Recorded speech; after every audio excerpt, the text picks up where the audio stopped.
ला red alert जारी करण्यात आलाय। या 6 जिल्ह्यांमध्ये आज अतिमुसळधार किंवा अतिवृष्टीचा इशारा देण्यात आलाय। तर मुंबईसह ठाणे, पालघर, पुणे आणि सिंधुदुर्ग या जिल्ह्यांना पावसाचा ऑरेंज अलर्ट जारी करण्यात आलाय। तर कोल्हापूर आणि अहमदनगर या जिल्ह्यांमध्ये देखील पावसाचा येलो अलर्ट देण्यात आलाय।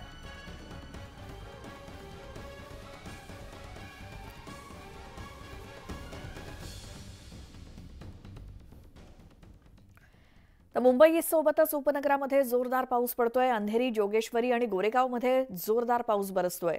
कांदिवली, बोरिवली आणि दहिसरमध्ये पावसाचा जोर कायम आहे। मुंबईला आज मुसळधार पावसाचा इशारा देण्यात आला आणि सखल भागात पाणी साचण्याची शक्यता आहे। मुंबई आणि उपनगरामध्ये सध्या जोरदार पाऊस बरसतोय आणि जर असाच पाऊस आणखी काही तास राहिला तर मग काही सखल भागामध्ये पाणी साचण्याची देखील शक्यता आहे। मुंबई आणि उपनगरामध्ये सध्या पावसाचा जोर कायम आहे। आज सकाळपासून मुसळधार पाऊस पडतोय। मुंबई आणि उपनगरांना अतिमुसळधार पावसाचा इशारा देण्यात आलेला आहे आणि त्यानुसार पावसाची जोरदार बरसात सुरू आहे। जर असाच पाऊस आणखी काही वेळ सुरू राहिला तर काही सखल भागामध्ये पाणी साचण्याची शक्यता नाकारता येत नाही। त्याचसोबत पाणी साचल्यानंतर रस्ते वाहतूक मंदावते आणि त्याचसोबत रेल्वे वाहतुकीवरती सुद्धा त्याचा परिणाम होतो। आज सकाळची वेळ आहे आता आणि कामावर किंवा ऑफिसेसला, शाळांमध्ये जाणाऱ्यांची रहदारी आहे। मात्र यात हा मुसळधार पाऊस व्यत्यय आणतोय आणि त्यामुळे काहीसा वेग मंदावलेला आहे। रस्ते वाहतुकीचा सुद्धा अगदी सकाळी 7 वाजल्यापासून मुंबई आणि उपनगरामध्ये जोरदार पाऊस कोसळतोय। मात्र असाच पाऊस जर आणखी काही काळ राहिला तर मग त्याचा परिणाम दिसायला सुरुवात होईल। काही सखल भागामध्ये पाणी साचू शकतं। रस्ते वाहतुकीवरती त्याचा परिणाम होऊ शकतो। रेल्वे वाहतुकीवरती सुद्धा, लोकलच्या वाहतुकीवरती सुद्धा परिणाम होण्याची शक्यता आहे। संपूर्ण राज्यभरात 6 जिल्ह्यांना पावसाचा रेड अलर्ट जारी करण्यात आलाय। तर मुंबई आणि उपनगरामध्ये सुद्धा आज सकाळपासून जोरदार पाऊस बरसतोय। एकीकडे रत्नागिरी, सिंधुदुर्ग या जिल्ह्यांना रेड अलर्ट आहे। अतिमुसळधार पावसाचा इशारा देण्यात आलाय। तर मुंबईत सुद्धा जी काही आपण दृश्य पाहतोय या आधीची पावसाची, असाच पाऊस आत्ता देखील बरसतोय आणि या संदर्भातले अपडेट आपण घेऊयात आमचे प्रतिनिधी अजित मांढरे यांच्याकडून। अजित, मुंबई आणि उपनगरामध्ये आज सकाळपासून जो काही जोरदार पाऊस कोसळतोय, आत्ताचे काय अपडेट? आपण जर पाहिलं तर मुंबईसह म्हणजे कोकणभरामध्ये मोठ्या प्रमाणात रेड अलर्ट जारी करण्यात आलेला आहे आणि तिथं जो पाऊस पडतो या पावसामुळे त्याचे परिणाम जे आहे ते मुंबईत जाणवू लागलेले आहेत। मुंबईत तसं पावसाचे अलर्ट नव्हते किंवा मुंबईमध्ये मोठ्या प्रमाणात पाऊस पडेल असे कोणत्या स्वरूपाचे अलर्ट नव्हते, पण तरी देखील या मुंबईमध्ये किंवा मुंबई उपनगरामध्ये रात्रीपासूनच मुसळधार पाऊस पडतोय। आता मुंबईचा आपण जर टाउन परिसर घेतला म्हणजे मरीन ड्राईव्ह असेल किंवा त्यानंतर साऊथ मुंबई आहे, दादर परिसर घेतला, या संपूर्ण भागामध्ये मोठ्या प्रमाणात सकाळपासूनच पाऊस पडतोय।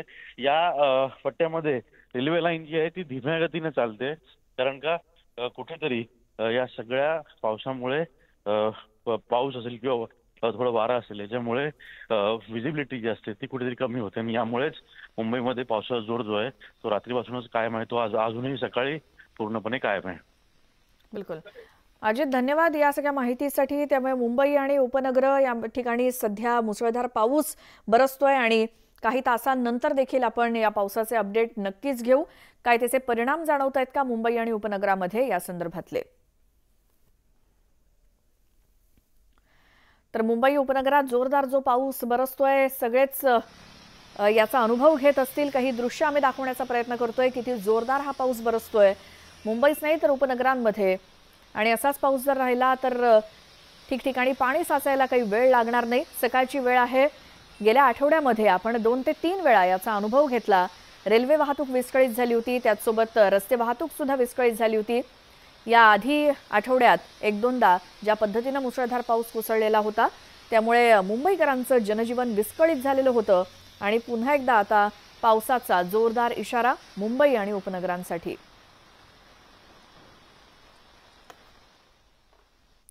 सिंधुदुर्ग आणि रत्नागिरी जिल्ह्यामध्ये आज आणि उद्यासाठी प्रशासनानं पावसाचा ऑरेंज अलर्ट जारी केलाय। काही ठिकाणी तुरळक पावसासोबतच मुसळधार पावसाचा इशारा हवामान खात्यानं दिलाय। कोकण किनारपट्टीवरती अतिमुसळधार पावसाची शक्यता आहे। सिंधुदुर्ग जिल्ह्यात सध्या एनडीआरएफची एक टीम तैनात आहे। दरम्यान सिंधुदुर्ग जिल्ह्यातील तेरेखोल नदीनं इशारा पातळी ओलांडली आहे आणि दोडामार्ग तालुक्यात रात्रीपासूनच पावसाची संततधार सुरू असल्यामुळे तेरेखोल नदीनं सध्या इशारा पातळी ओलांडली। मात्र जिल्ह्यातील इतर नद्या सध्या इशारा पातळीच्या खालूनच वाहत आहेत। त्यामुळे जिल्हा प्रशासनानं आजूबाजूच्या गावातील नागरिकांना सतर्क राहण्याचा इशारा दिलाय।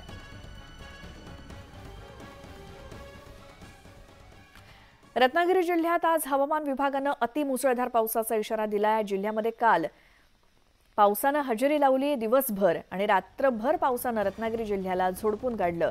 जिल्ह्यातील काही नद्यांनी धोक्याची पातळी देखील ओलांडली आहे। आज सकाळपासून पुन्हा पावसाला सुरुवात झाली आहे। जिल्ह्यातील नागरिकांना सतर्क राहण्याचे आदेश प्रशासनाकडून देण्यात आले आहेत आणि आज दिवसभर मुसळधार पाऊस झाल्यास पुन्हा जनजीवन विस्कळीत होण्याची शक्यता आहे रत्नागिरी जिल्ह्यात।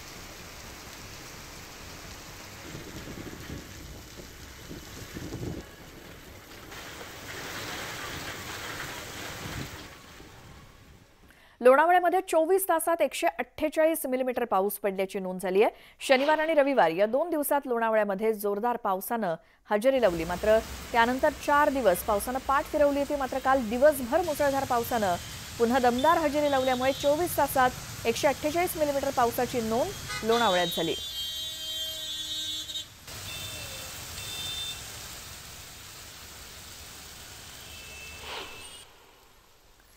जळगावात गेल्या 3 दिवसांपासून मुसळधार पावसानं हजेरी लावली आणि पावसामुळे तलावाच्या पाणी पातळीत देखील वाढ झाली आहे।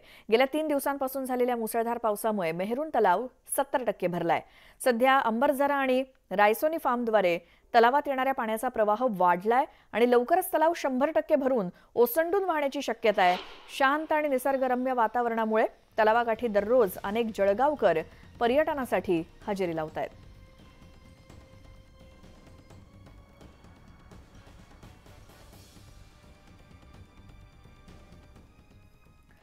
गडचिरोली जिल्ह्यातल्या सिरोंचा इथे रात्री ढगफुटी सदृश पाऊस झाला। मुसळधार पावसामुळे या ठिकाणी असलेल्या शासकीय मॉडेल स्कूलच्या वसतिगृहात पाणी शिरलं। त्यामुळे सगळे विद्यार्थी या पुराच्या पाण्यात अडकून पडले होते।